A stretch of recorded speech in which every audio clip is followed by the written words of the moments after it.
Hello សួស្តីបងប្អូនទាំងអស់គ្នាចា៎នឹងហើយបងបងថ្ងៃនេះថ្ងៃចូលឆ្នាំទី2ចឹងហើយទៅបងប្អូនមកជុំផ្ទះហ្មងណាចា៎បងបងនេះមិនទេញោមទេតែអ៊ំញោមនិយាយថាបងប្អូនមកជុំគ្នាចឹងនិយាយថាសប្បាយសាហាវហ្មងណាបងបងចេះចាច់ពេញនឹងពេលបែរមកស្ទូក្រោយមកក៏នាំចាយមកដើរទិញជីធ្វើឲ្យហូបជុំគ្នាមើលទៅទឹកមុខចាយខ្ញុំក៏ដឹងថាសប្បាយរីករាយប៉ុណ្ណាដែរសំខាន់ជួយកាត់អ្នកលក់ទៀតណាតែចំណែកខ្ញុំវិញគួយមើលធម្មតាបន្ទាប់ពីទិញជីហើយក៏នាំគ្នាដើរត្រឡប់មកផ្ទះវិញព្រោះឲ្យបានជីនឹងមកថងហើយបងបងសំខាន់អ្នកលក់នឹងចិត្តល្អអត់យល់លុយទៀតណាបងបងនេះដើរមកដល់តូបផ្ទះអ៊ំហើយចឹងហើយទៅមកបងបងនេះត្រូវការញ៉ាំអីអញមកជួយទិញអ៊ំខ្ញុំអីចឹងណាបងបងចានេះនិយាយពីថាខ្ញុំដើរថតស្វែងស្ដាំស្វែងច្បាំអត់ប្រយោជន៍តែម្ដងឥឡូវនេះដល់វគ្គឆៃខ្ញុំធ្វើមីហឹលសំខាន់ទិញជីមកចេញមីហឹលចាបងហូបហើយបងបងឲ្យមកញ៉ាំមួយខ្ញុំទាំងអស់គ្នា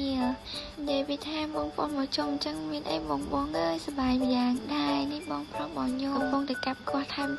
ថយគ្រឿងរបស់គាត់និយាយពីថាញ៉ាំបដាសាច់បដាបងបងខ្ញុំដាក់ស្តេងស៊ីនឲ្យស្ដាប់ហ្មងអូសាច់បងហ្ន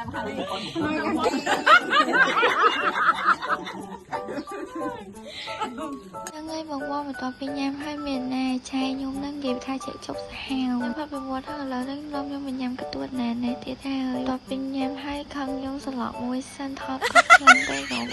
ញ៉ាំកទួតមិនអស់ចិត្តនាំខ្ញុំមកបេះស្វាយចន្ទីណាទៀតហើយបងបងអស់ពីនៅក្រោមឡើងលើបងបងវីដេអូខ្ញុំមានតែប៉ុណ្្នឹងឯងអរគុណសម្រាប់ការទស្សនាបាយបាយ